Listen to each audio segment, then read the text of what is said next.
And that pair of binoculars I used, they're out of collimation. Ooh. Yep, they're brand new out of the box. 2 image circles. Ah.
So who do we got here? We got Mike Wiesner and Paul Burgart says hello, howdy.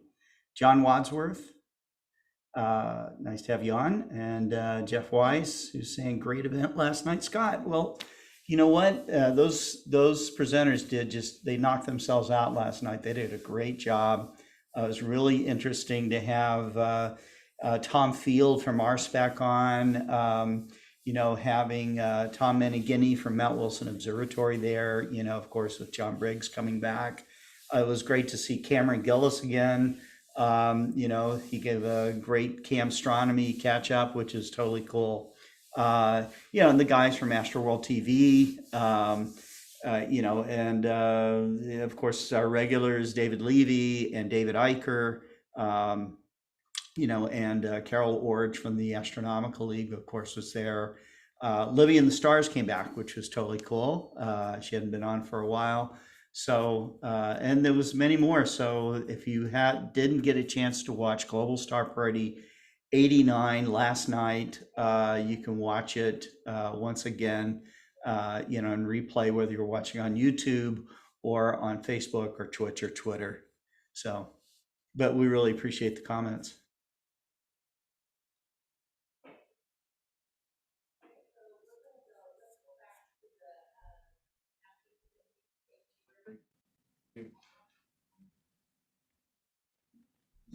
Hey, Scott, you there? Yeah, I'm here, Kent. Hey, so technology's working. I wasn't on for the first part. I wasn't sure you were on, but yeah, now you're on. So how you doing? I'm good. We're about to start. We're just getting started here. So got a little video coming up, and then we're on. Okay, Yep. How was your Amazon Live gotcha. program? It was good. Yeah, I was on with you Had a for a good little show bit. today. It was fun. Yep. Always fun to talk to our customers. Like us, share us, and subscribe.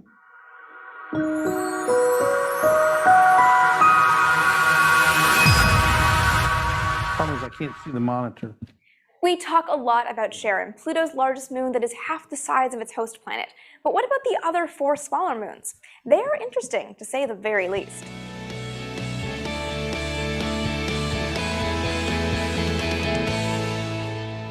Pluto's 4 smaller moons, Styx, Nix, Kerberos, and Hydra, are differently fascinating than Charon.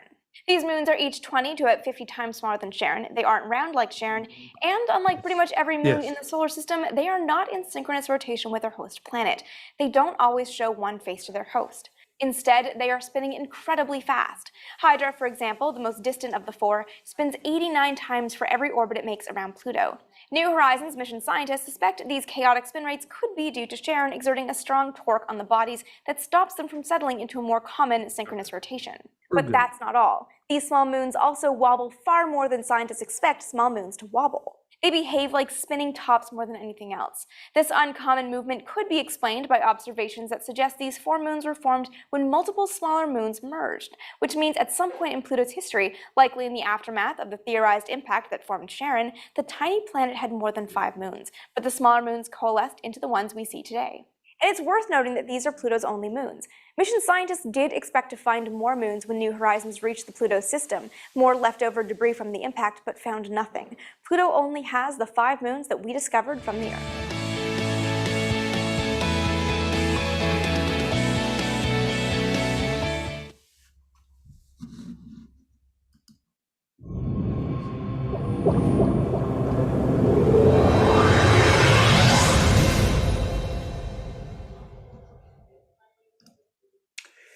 Well, hello everyone. This is Scott Roberts, and let me bring Kent Martz on.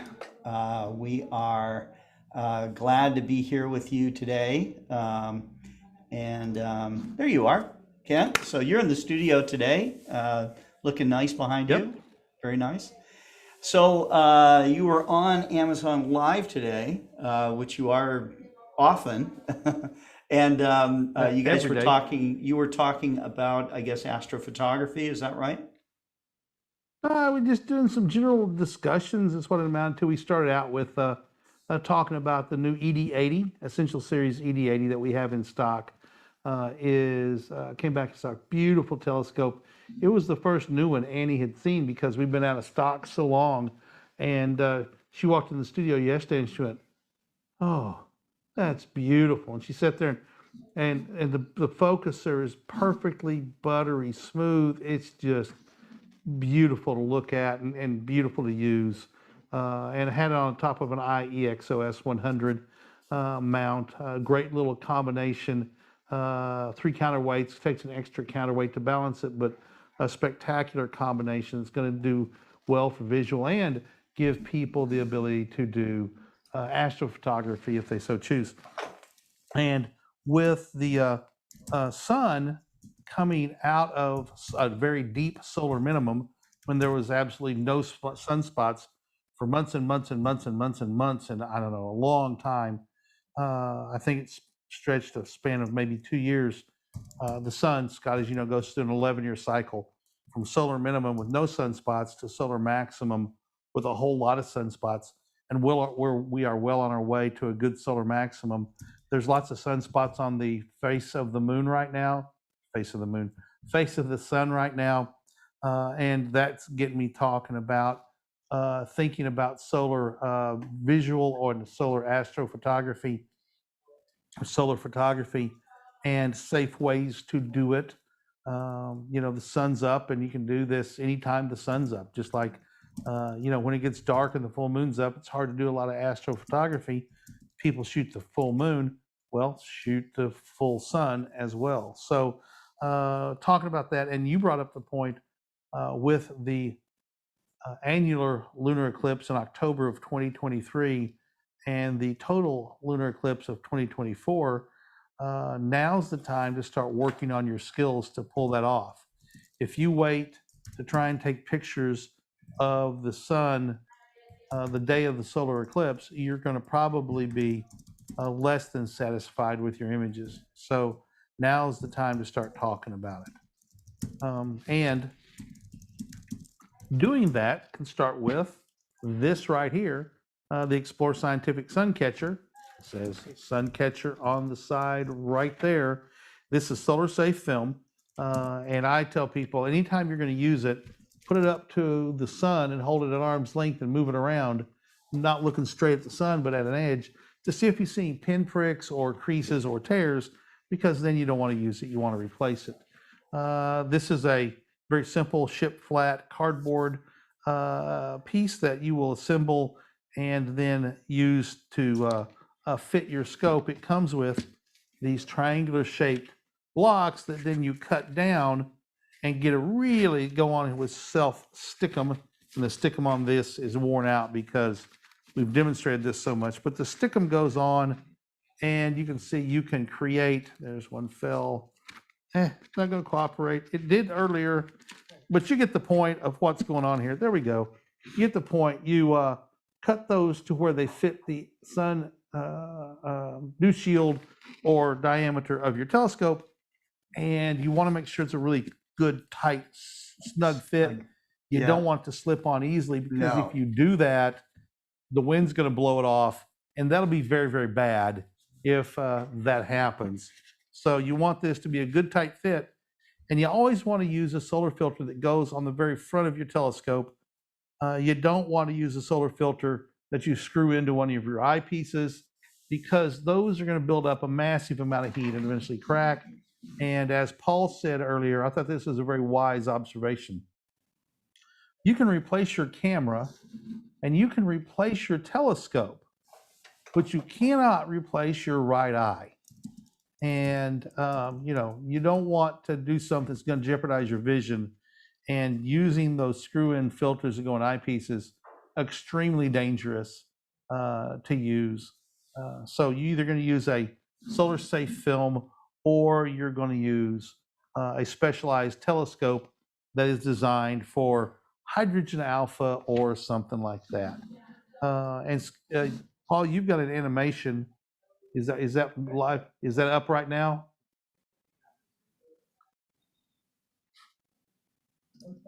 Yeah, sunspots. Now, it's gonna. It's sort of what this solar safe film is going to look like. Those bright, the sunspots are. It's not going to be, the bright areas aren't going to be so bright, but the sunspots look exactly, frankly, like that. And what I like about it is doing the sun. Those sunspots change and grow right before your eyes. They appear, some disappear, they change shape, they grow, they morph, and you can watch them change and come alive right before your eye. That's what I really like about doing sunspots, is they offer, in white light, they offer a living, moving thing. You think about the face of the sun as maybe just being sort of just always the same, and it is a living surface that changes all the time. Paul, you got another image up there. It looks like what's okay. Working on it. All right. So Scott, obviously, all our images we're pulling off of NASA, which are in the public domain, which allows us to use them for free and not get a copyright violation stuck on us. Like every time we show an image of the moon, Sony BMG will issue a copyright violation. Apparently, they had an album cover at some point that had a picture of a moon on it, and their algorithm just sees every picture of the moon as theirs, and you get a copyright notification. Although we haven't had those in a while. So here comes an image right here of sunspots. That's a really good look. Effectively, what you're going to see when you look at through our solar safe film in the sun catcher.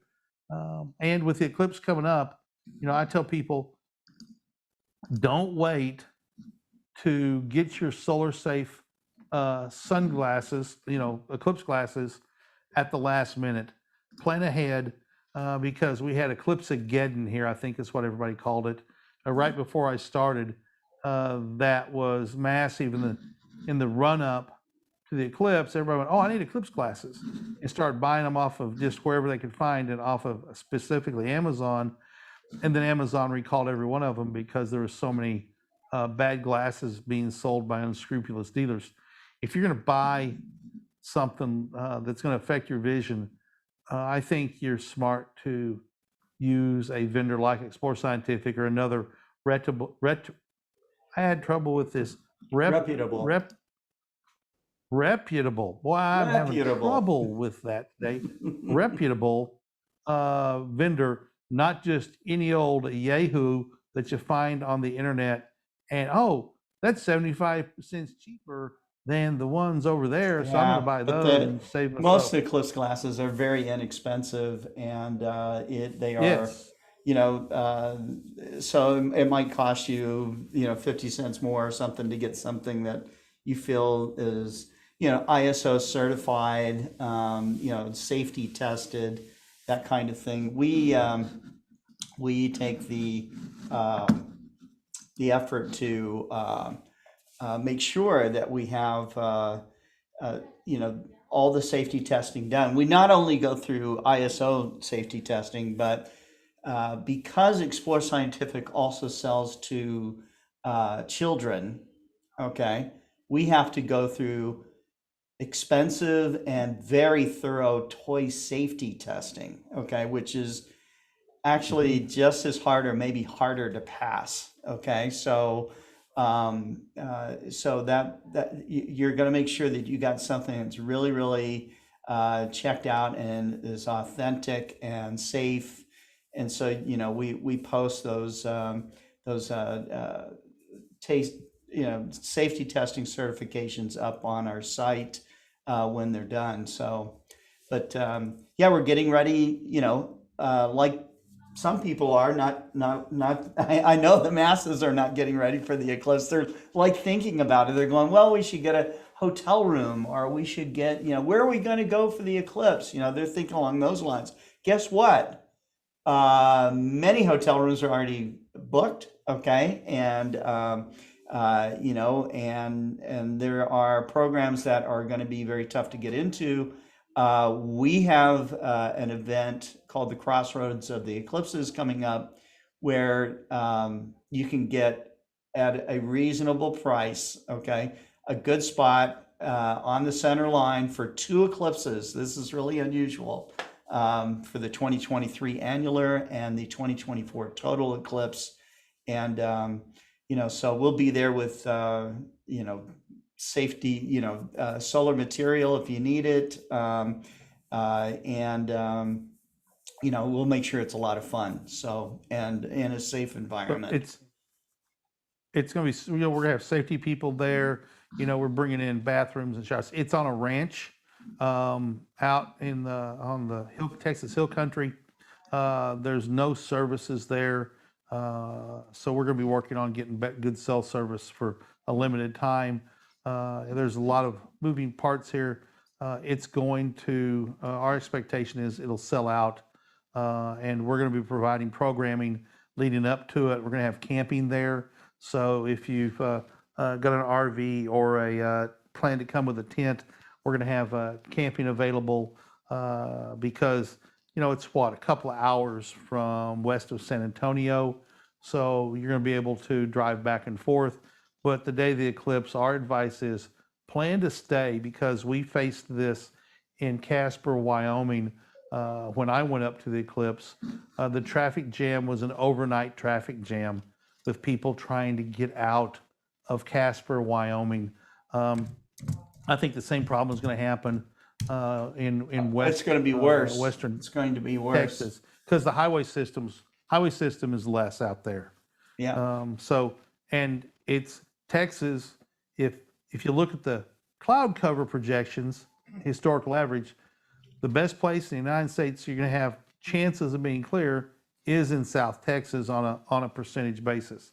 Now that doesn't mean Ohio or Maine or somewhere is not going to be beautiful bluebird, but you've got to pick where you're going to go, and the percentage chances says South Texas.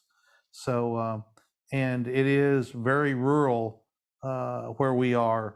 The center line is going to go just west of downtown San Antonio, but it's going to be booked up solid. And we heard stories of people who'd made reservations, along the eclipse route in 2017. And 6 months before, they canceled all their reservations. They canceled when their they realized, reservations. whoa, there's a big Right. event. The hotels And you realized they booked could it make for a lot 100 more money, so they just canceled off You booked it for reservations. you booked it for $119 at regular rate, and they came back at $400 a night. Or On $600 2 days a either night, side or of the eclipse. $800 a night. Yeah, right. So just because you have reservations doesn't mean they're going to honor it, because, but we're going to honor your reservation, through the Yeah. Explore Alliance. Sure. So details of that will be coming out. But again, you need to be working on those skills in 2022 and 2023 to get those lifetime memory shots. Because, frankly, I practiced a little bit, but my eclipse shots weren't quite in focus. The Right. exposures were just not quite right. And the worst part was I was shooting raw, but somehow right before the eclipse started, my camera reverted back from RAW plus JPEG to just JPEGs. And so I, lost quality there as well. So there's always little things that can get in your way when it comes to doing this.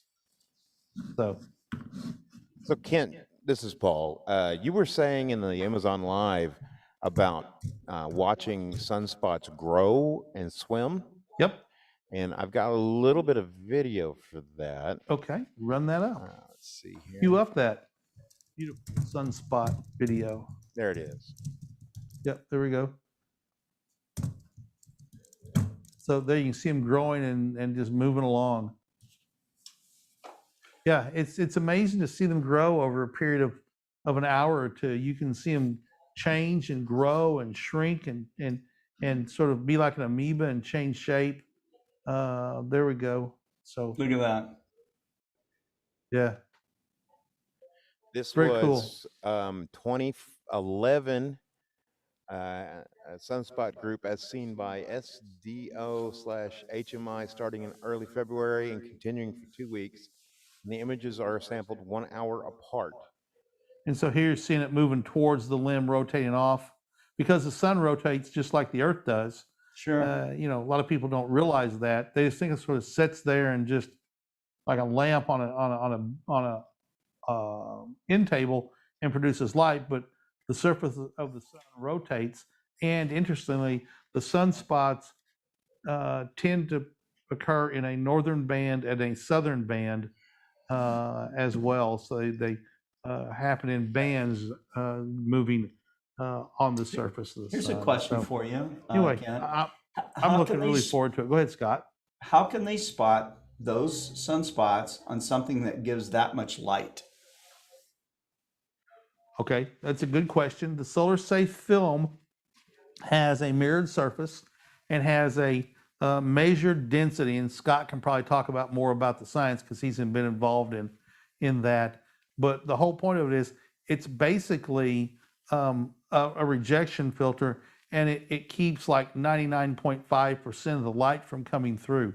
On my Schmidt-Cassegrain, I have a solar filter that is composed of either two or three silvered mirrors. So we're talking about, you look at it, it looks just like a mirror in your bathroom, and there's either two or three of them stacked up on top of each other.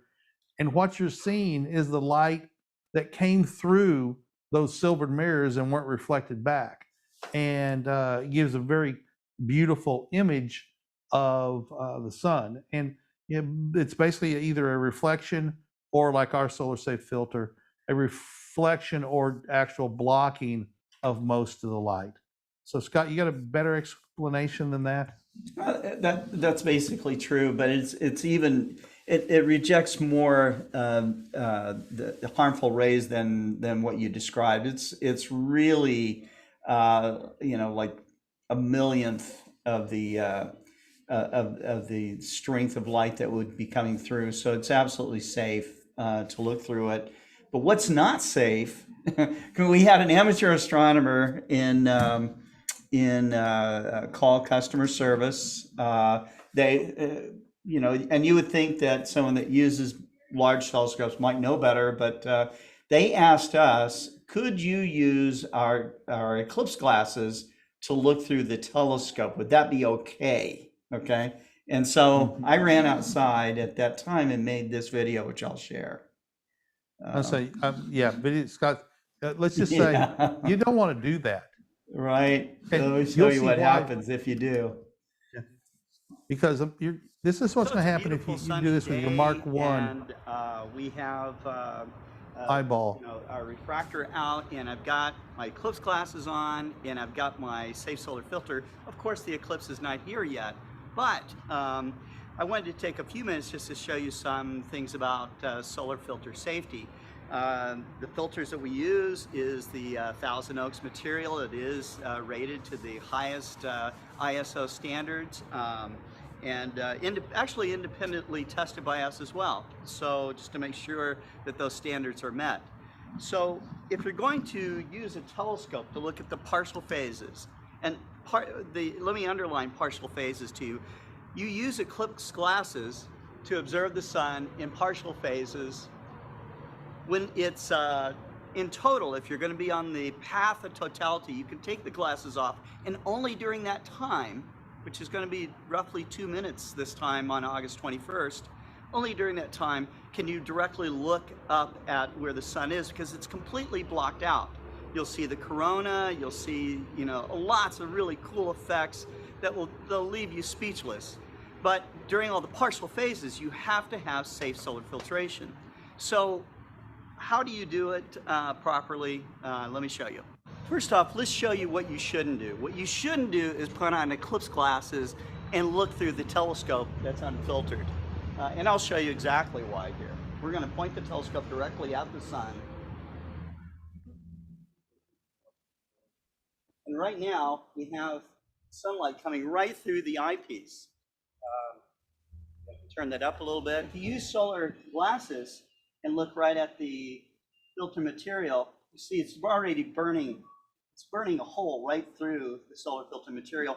That is how powerful a telescope is. So this is definitely something you don't want to do. You can now see that there is a hole through there, and that could be your eye. So this is what can happen if you think that you can use eclipse glasses to look through unfiltered telescopes or binoculars. If you do that, the sun's energy is going to burn right through the filter and burn right into your eye. So if you're going to use a telescope or a pair of binoculars to watch the partial phases of a total eclipse, or just to observe the sun to look for sunspots or something like that, make sure that you are using an over-the-lens solar filter that has the proper ISO safety rating and all of that. And so what I'm going to do is I'm going to put this filter on. It's you can see how snugly it's fitting here. This is not about to come off, but if you have a loose-fitting filter, use tape. Do anything that you can to make sure that the filter is not going to come off. And then the other thing is too is that finder scopes, optical finder scopes are like little telescopes, and they need to be filtered as well. In this case, I just have a red dot finder. There is no magnifying power to it, so I'm not going to use it to sight the sun in. The way I'm going to sight in the sun is literally I'm going to look down at the shadow and align the scope up so I'm getting the smallest shadow possible of the telescope as it's hitting the ground. And now I can safely look at the sun in comfort. and look at sunspots, and if we have partial phases going on in the eclipse, I'll see them all.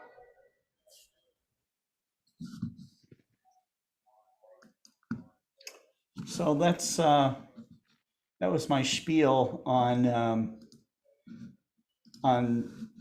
solar safety and using safe solar filters, and how you can use eclipse glasses for observing the sun.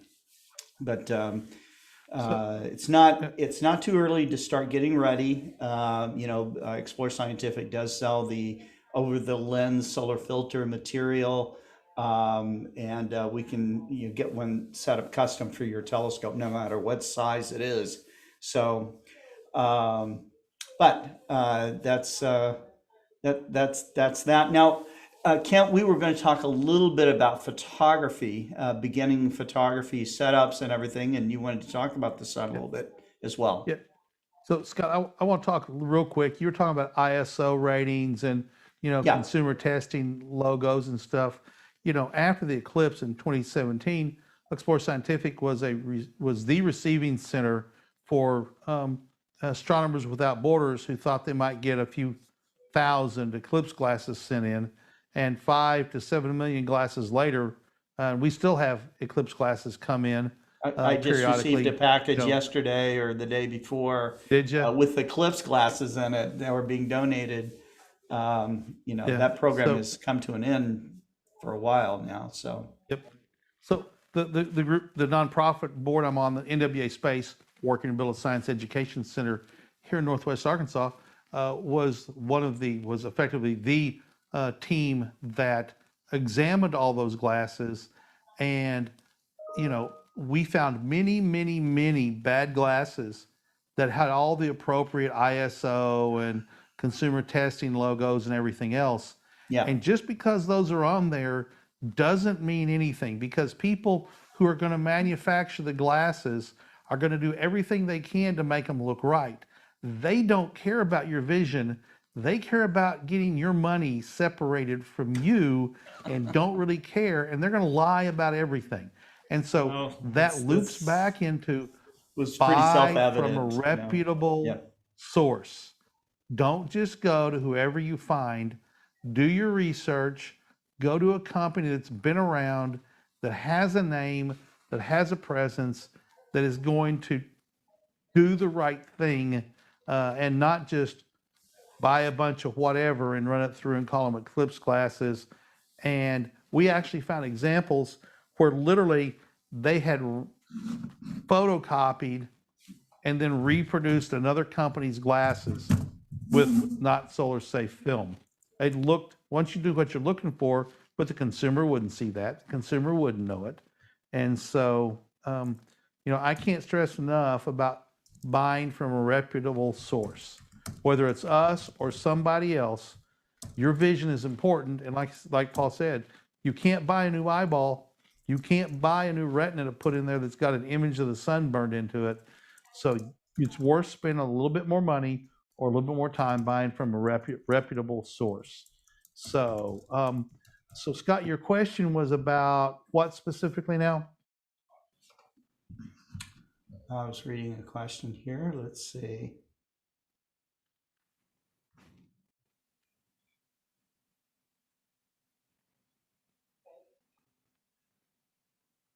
So Scott's got well, here's a question. function. I'll just read some questions here, and I'll find the question I had before.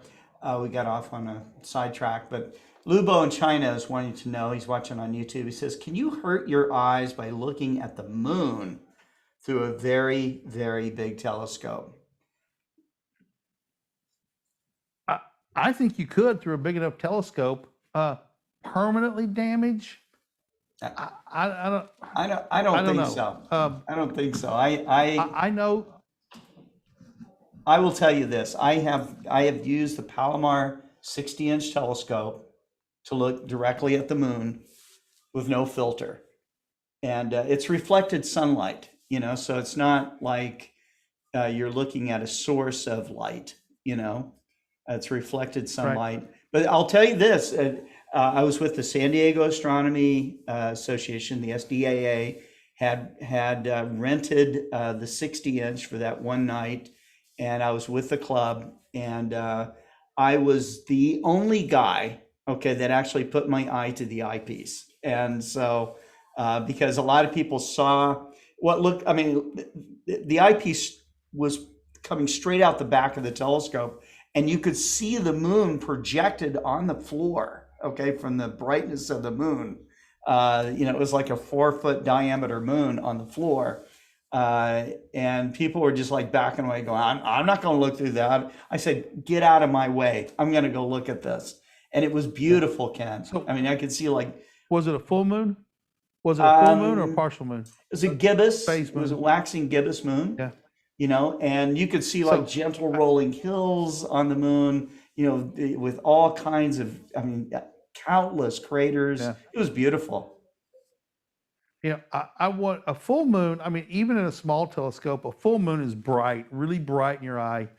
And it's Now, like, could when you look see at a deep camera sky flash that objects goes right off- after that? No, you can't. I mean, Yeah. it's You know, it's strong light, but it didn't hurt my eyes. And again, it's reflected off something that's very dark. The moon is not a bright object. The moon's surface is a dark gray. Yeah, it's like And black asphalt. there's It's about the still- same color as asphalt. So Yeah. But yet it reflects that much light. It's just amazing. So, I guess my personal would be worried about looking at it at a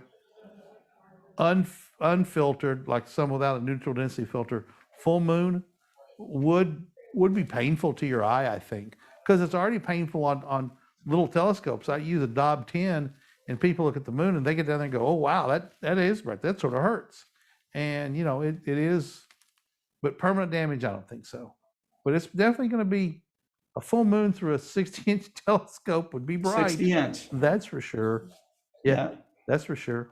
So I what was the have question? You not had another looked. I question. have not looked at the moon with the 100-inch at Mount Wilson.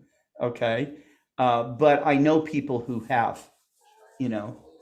And And the benefit with those telescopes, they're very long focal length telescopes. So that serves to attenuate the brightness because of that focal length of those telescopes as well. sure. So you had a question about photography, Scott. Well, What my was it? question was, we were talking earlier about beginning astrophotography. You were showing a package with the ED80. So how would you advise someone that has never done astrophotography before, but they want their first kind of beginner package to do deep sky and then also solar photography? Okay. So the question becomes, do you have a DSLR and a camera lens right now? And if the answer is yes, very simple thing to start out with the IXOS 100, which Paul is rolling into the frame right now, and he's going to reframe a camera shot here so you can see it. But start out with the IEXOS 100, which is a go-to tracker mount. So in addition to just tracking the rate of rotation of the Earth, it also has go-to capabilities. And for people who want to get to the point, you can put a finder scope with a finder camera on a guide scope and guide camera, and you can tell the mount to lock on this star and really do really long exposure photography. But if you have a digital camera or a film camera, a whole lot easier with digital now because you know what you're getting, and a camera lens on this mount for $5.99 or $6.99, can't remember the price. With this mount and a battery pack, you can go out and start doing astrophotography tonight. Have to learn how to polar align it, which is not hard, and we've got a video that shows you how to do it with a compass and a broomstick, because we had wanted to have a funny hook, and that was it. And so we've got that video out there that we show from time to time. So you get a good polar alignment and just start. That's how you do it. And set your exposure for 30 seconds at f4 or 5.6 and take some pictures and see what happens. And change one variable, execute the scientific principles. Don't change a whole bunch of variables. Make a hypothesis, which would be, okay, I'm going to use f5.6 at Mhm. ISO 1000 at 10 seconds or 30 seconds, and test that and see what happens. And then say, okay, I'm going to go for 1 minute now. Don't change two variables because you don't know what the impact was. Change one thing at a time and take good notes on what you're doing so you can go back and analyze what you did, because you don't want to have to remember. So you just take good notes, because as Adam Savage, I believe it was Adam Savage of the Mythbuster fame, said, the difference between play and science is when you're doing science, you just write it down. Otherwise, you're just playing. And, if you write it down, you can learn from your play. So experiment, see what works, and start figuring it out. And just start. You don't have to have an ED80. If you've got a digital camera with a 300 millimeter zoom lens, go to it. Now, if it's a zoom lens, my advice is this: set the focal length that you want and then tape it down with gaffer's tape, blue painter's tape, something, but tape it down, because when that's pointing up at the sky, gravity is going to make that thing start sliding back down and unzoom you. And over time, it's going to mess up your photos. So my advice is to tape it down. And also, once you get to what you think is the best focus you can get, tape down that manual focus ring as well. Autofocus is not going to focus. You're going to have to manually focus that lens.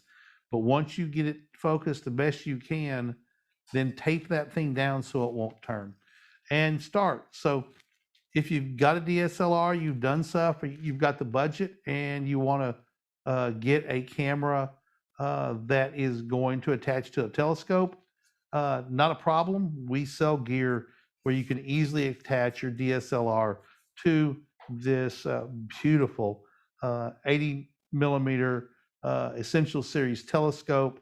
You simply are going to attach it right here by taking off the diagonal. You're going to unscrew what's called the tension collar.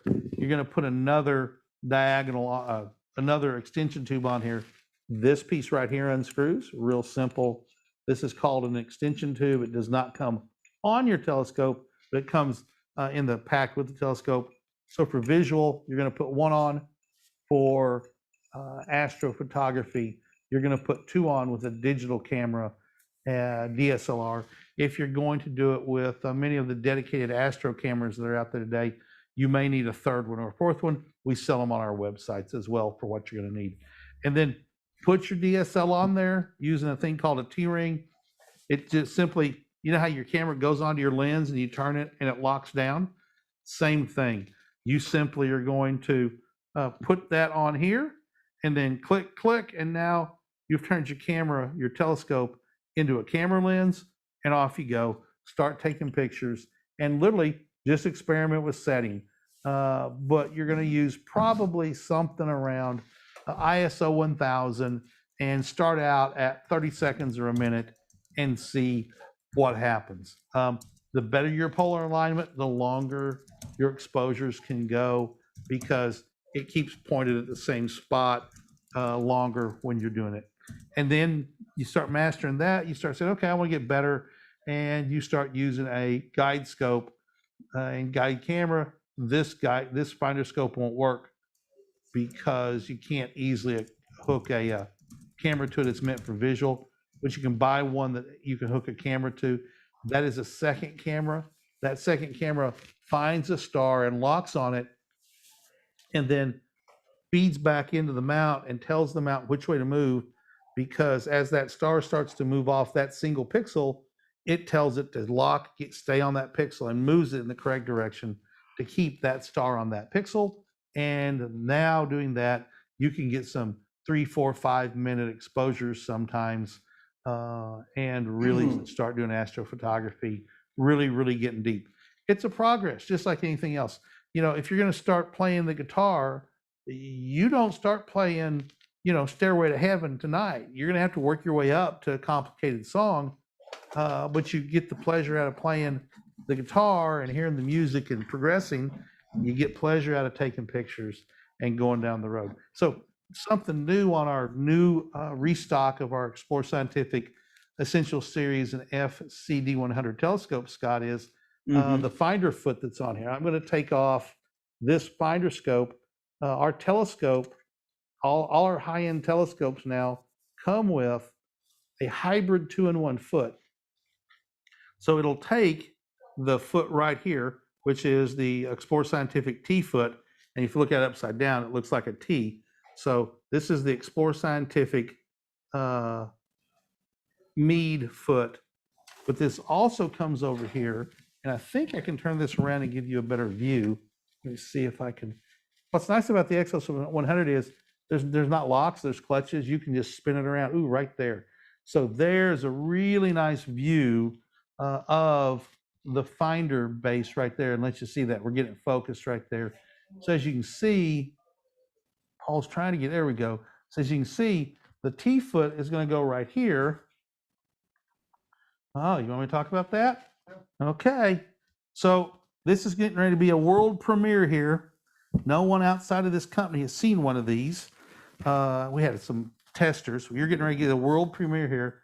So you can see the T-foot's going to go here, and right here is a mini Vixen dovetail. It will fit right there. You can see the look of it right there. You can see that it'll hold either one. So the bottom piece, this channel right here, is going to hold the Explore Scientific Mead foot, and this channel right here is going to hold the what's known as the Centa Celestron Orion finder, mini Vixen finder foot. So, Paul, you want to zoom in here and you want to reset down here for a minute? I'm gonna wait. Okay. All right. So I'm gonna open this box right here. So this is literally the world's unveiling product that came in on a truck, I believe, yesterday or this morning. And here we go. Let's see what it says on the side of it. It says Reflex sight, telescope reflector sight. So opening up this beautiful Explore Scientific box that we're known for, inside you're going to find this right here. This is our new Explore Scientific, and this is already going to mess with me. Scott's been playing with it and already broken it. No, got to get this back in here. This comes out, so you can take it out, or you can leave this in, and it'll work as a dew shield. So it slides over like that. Boom, there you go.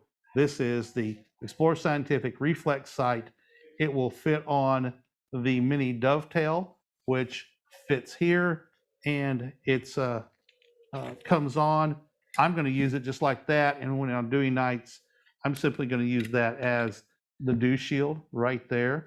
And sir, okay, this does not have batteries in it, or I would show you what the batteries, what it looks like. It's a dotted circle. I believe it's 3 degrees, 2 degrees, and 1 degree. And in the center circle, the moon fits as a perfect, let's go forward and backwards, getting focused. There we go. So what's going to happen is the projection, I'm going to take this off now. I'll just hold it. So right here, there's going to be an image projects up out of this hole right here. It's going to project onto the glass. And so you're going to look through it, and it's going to be simply a heads-up display on this nice piece of glass that is coated glass. Singing? Raising it up. Yeah, I get higher and higher. So it's going to be on this piece of coated glass. You're going to see a projected image of a circle, 3 circles. And this has, I'm going to take this off because it looks weird. And it has a really nice on-off knob. There's a rheostat in there so you can control how bright the image is. And it runs off of a couple of AA batteries. Yep. AAA batteries. There we go. There we go. What, Scott? They run off of AAA batteries, not AA's. Oh, AAA batteries. Okay, AAA batteries. There was various iterations of it. To get to it, you have to open this little port right here. If I looked at the port, I would have known because it's so small. Runs off of 2 AAA batteries. The LED in here sips power. It's going to last a long time, like anything else. Always remember to turn off your red dot finder, because why waste batteries by having a red dot on in your keeper toolbox or wherever you store your devices. So this is going to be a really cool, very popular item. The people who have tested it have really enjoyed it. Has nice large adjustment buttons right here on the back. Three axis adjustment, so you can easily collimate the red dot finder with the telescope. I really like the reticle in here. It's very thin lines and it's a dashed line, so you can really turn the brightness down and see stars that may be close to or between the lines. This is the world premiere of this device. We've talked about the price. It'll probably be up on the website tomorrow. I believe MSRP is going to be $79.99 with an introductory price of $69.99 when we get it up on our website and out to distributors. We've got a limited quantity available. More are coming on the way, but I think this is going to be a big seller because it fits on basically every telescope now. You can buy the Explore Scientific hybrid 2-in-1 foot. This will fit on all of our telescopes, all of our Essential Series and FCD 100 telescopes. You can buy it, remove 2 screws, put it back on, and you have changed your foot to hold either this or any other mini finder or the Explore Scientific Meade foot. So there you go. Scott, this was in development for what, a good year and a half? Yes. So, but only because of COVID. Only because of COVID. That was really the development time on it. We had the design done for quite some time, but execution and manufacturing took a long time because of the lockdown. Right. So I'm looking forward to using one of these. I have a star party we're going to tomorrow night, and I am going to, actually we're going to be doing solar astronomy, so I'm not going to be using one.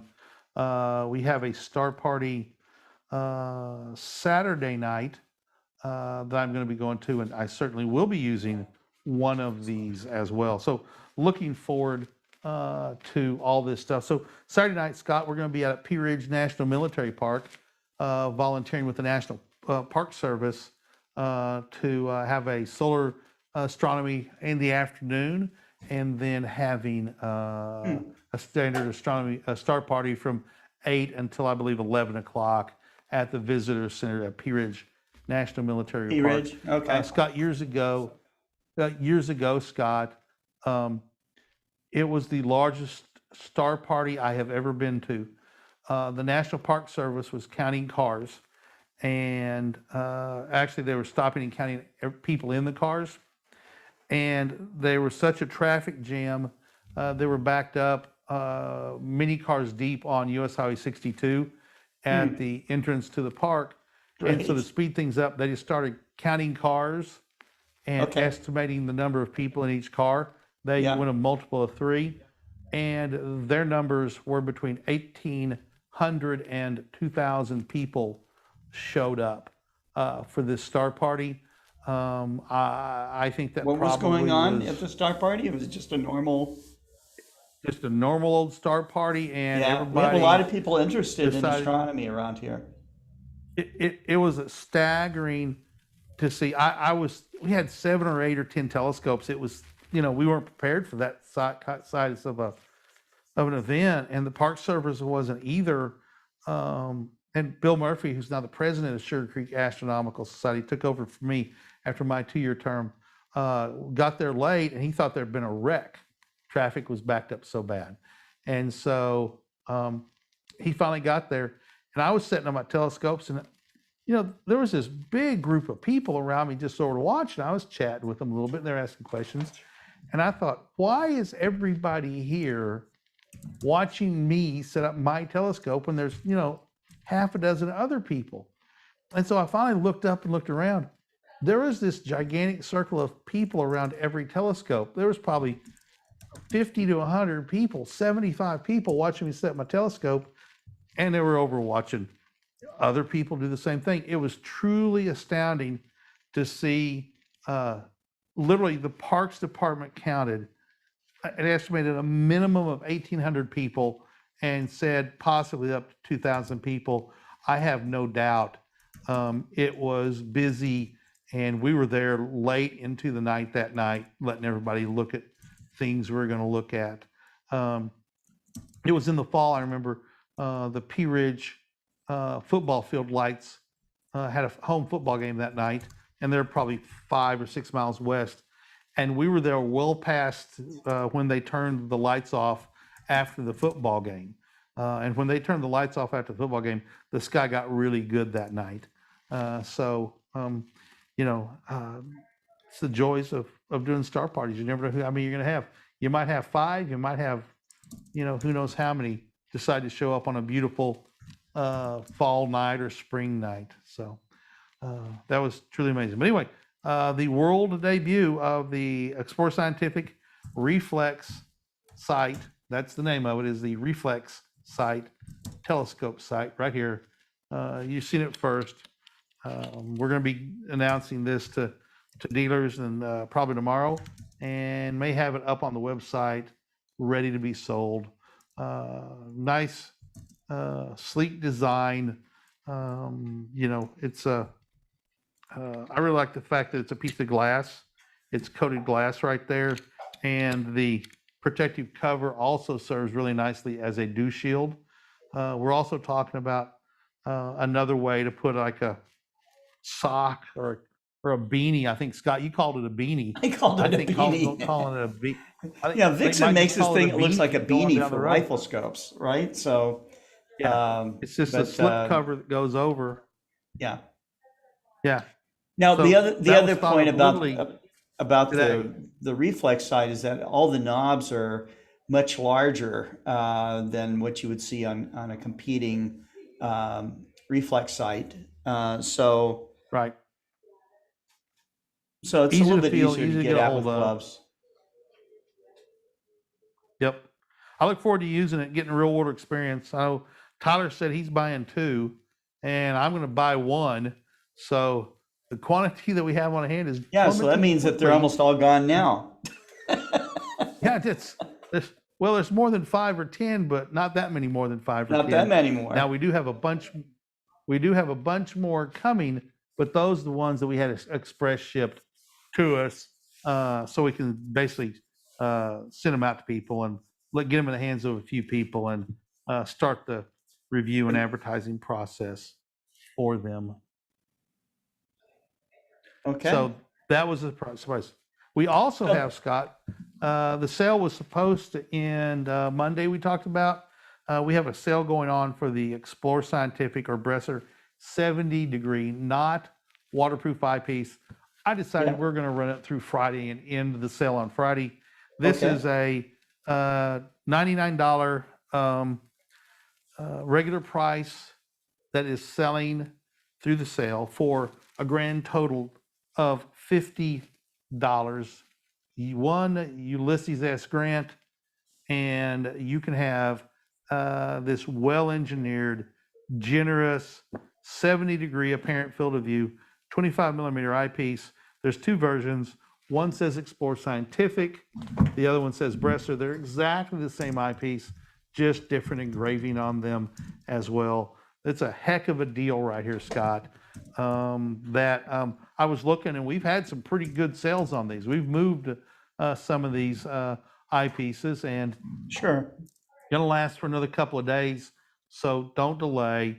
If you put it off, you're going to forget, and it's going to be Saturday or Monday, and you're going to be wishing you would have got in on this great deal of a 70 degree apparent field of view, 25 millimeter eyepiece. Going to be a fantastic eyepiece to add to your arsenal. Now, it's not waterproof. Yes, it says Explore Scientific, but it's not in the waterproof series. So you can't dunk it in distilled water with a drop of Dawn and then spritz it with isopropyl alcohol, blow it, towel dry it, and then blow dry it with Candle. You can't do that. But it's going to be water resistant, just like all other eyepieces are. But you don't want to get them super wet, because once they get moisture down in there between the elements, it's almost impossible to get that out again. And once it's there, it's there. So you want to take care of it. Don't let it get wet, and don't certainly take it swimming with you. So anyway, I think we're wrapping up our hour, Scott. Going to get ready for On the Wing, which is the hunting side of the company. On the hunt, I'm sorry, on the hunt. The hunting side of the company is going to fire up at what, 6 o'clock on the Alpenbresser Facebook page and YouTube if you're interested in that side of the company. So, any parting thoughts, Scott? Well, Josh Kovac, he said he has a DSLR hooked up to his Zoom L 130 Newtonian on an EQ mount. I can't do video exposure controlled through the ASI Air with the DSLR, but for a series of solar single subs, what do you recommend? And kind of what I recommend is that he starts with like maybe shooting at around ISO 100, okay, and then start with some very short exposures, gradually increasing exposure until you get an exposure that you're happy with. Then that's going to be your setting from then on out. And but of course you're going to be using a over the lens solar filter. On the telescope. You didn't mention which solar filter that you might be using, but that's okay. Make sure you're using one that is safe. Yeah. Oh, yeah, you say there will be a full aperture glass solar filter. So I imagine that is perhaps like a Thousand Oaks full aperture glass filter. My recommendations is pretty much still the same. If you find that at ISO 100 that your camera still can't do a fast or short enough of an exposure, then push it down, go down to ISO 50 and see how that works out for you, because the sun is still incredibly bright and the camera is going to be sensitive.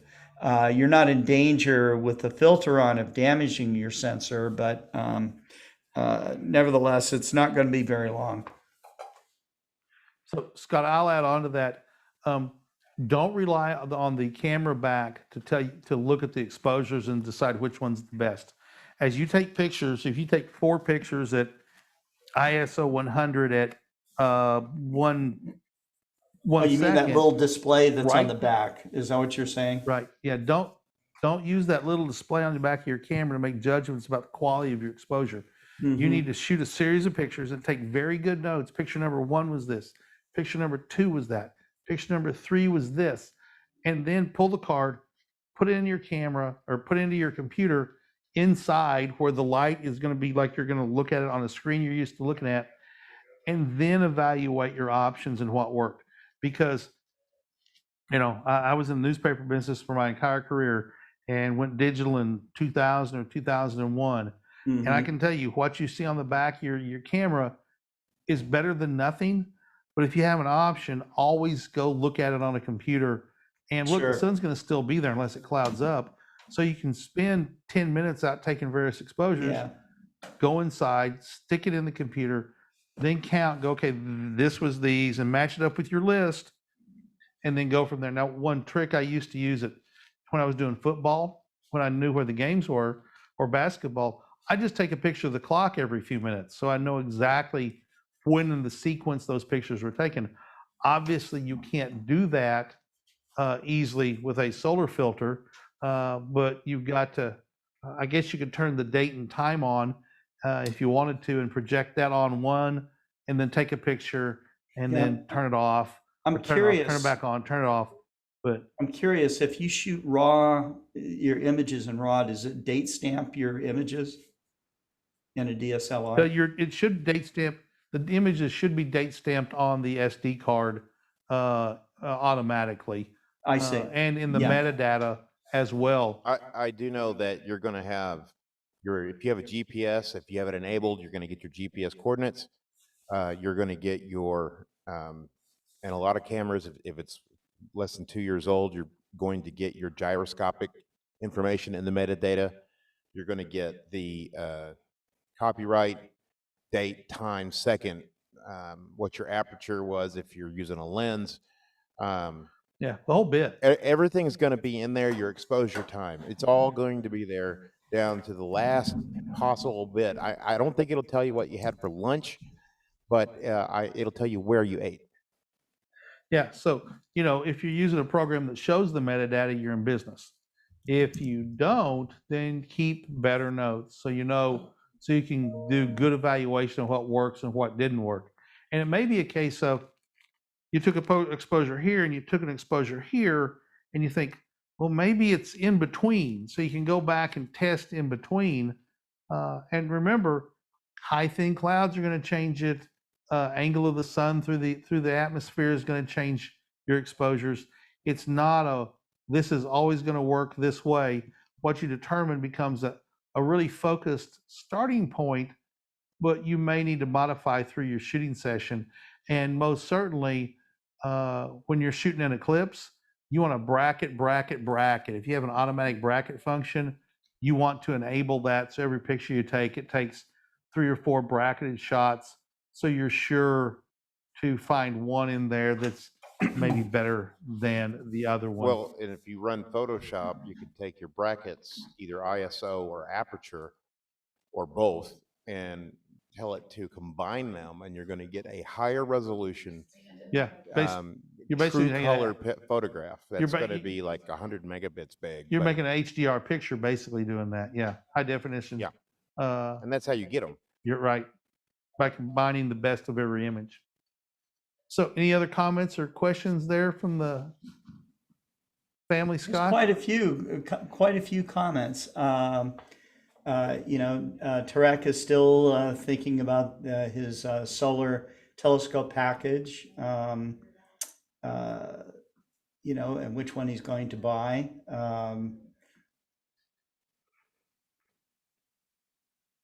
Lubo is he's looking for his next camera, and the people in chat are recommending that he gets a dedicated Astro camera, which is probably good advice. But don't let that stop you from starting. That's very right? true. That's There's very always- true. And you can see There's people always a doing reason to wait. amazing deep sky astrophotography with the DSLR. If you look, we look hard, at if the you guys. look, you can always Go ahead. go ahead, Scott. Go ahead. No. You look at Nico the Hammer and Maxi Falaris in Argentina, and both of these guys started doing astrophotography with a minimum of equipment. Nico was on last night doing photometry, okay, with his Dobsonian that has no tracking, no electronics, okay.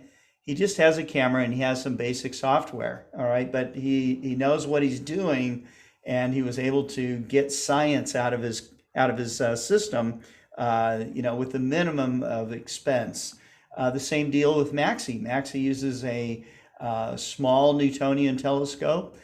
He has gotten a dedicated Astro camera, but it's not the top end model. Okay, so and he does amazing work with that. So it really does boil down to get started, improve your skills, because the skills are at least as important as the gear that you're buying. So Yeah, skill overcomes shortcomings of gear a lot. So, Scott, we've got to go. Paul's got to get set up for the next all right. broadcast. Okay. So, well, guys, it was let's go ahead a and pleasure sign off. to spend our afternoon with you, and hope you guys are able to tune in tomorrow for Kent's show on the wing, and then on Friday I won't be here. Okay, but I expect that Focus on Astrophotography will still be broadcast with through the studio. So With Tyler. you guys So, take care. Scott, And there'll be Tyler Bowman. Hang of on, course. Scott.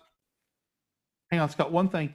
One thing. If our viewers want to order one of these right now, they can do that. Send an email to Explore Alliance at explorescientific.com. Give us your name, address, and phone number. We'll give you a call, and we'll get you a pre-order. Actually, go ahead and just ship it to you, because it's not a pre-order now. Not up on the website, but we'll take care of you. And if you're an Explore Alliance member, we'll see what we can do for Explore Alliance members. We'll that we make you can't one. do for not Explore. But yeah, we'll make Yep. you one, and might be something else. Who knows? We'll come up with something for Explore Alliance members. So anyway, Thank you. Yep.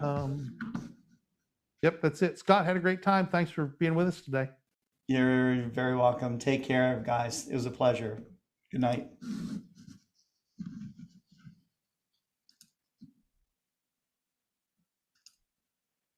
Where are you right now? That's my mind. Or better yet, how do you know where you are?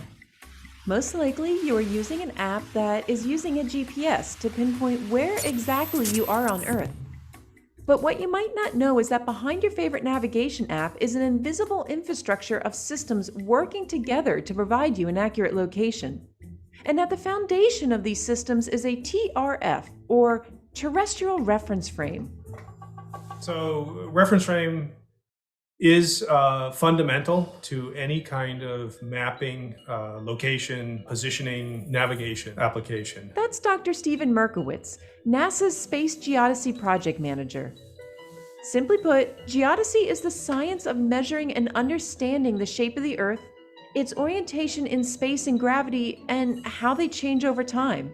Earth is constantly changing shape, and the land masses are constantly moving. It's at small levels, so it's not something you would feel, yourself. So we're constantly measuring what's happening with the Earth as a whole and the Earth's surface. To do this, NASA and international partners monitor measurement stations dotted across the globe that help us determine where, how much, and in which direction our planet is changing. Since the Earth's surface is always moving, any measurement isn't just in a fixed coordinate system. It needs to take into account the fact that it's related to the landmass and where that landmass is at any given time. And just like a coordinate system plotted on a piece of paper, the TRF has an origin, or in this case, the center mass of the Earth, called the geocenter. Because of this, many Earth-observing satellites orbit around the center mass of the Earth, not the Earth's geographic center. So it's critical for scientists to pinpoint where that is to make sure our Earth observations are accurate. One complication is that the center mass of the Earth is constantly changing over time with respect to the Earth's surface. Earthquakes, volcanoes, or even atmospheric pressure changes all impact where exactly the center mass of the Earth is. But by using a network of ground stations equipped with telescopes and lasers that fire pulses at specific satellites, scientists can calculate where the geocenter of the Earth is at any given time to a few millimeters. This is a very important product that we generate for orbiting satellites, particularly for missions that are either mapping the gravitational field of the Earth or mapping the height of the Earth's surface, whether it be land, vegetation, or sea level. We make that available to the public, and we use the data there to generate a higher level products, geodetic products that can be used by NASA missions for many scientific applications. Since this is a global measurement, NASA can't do it alone. We rely on the global community to provide all the data that's needed to provide global coverage. Having an agreed upon international system is what makes measuring our planet possible, whether it be from land, sea, air, or even space.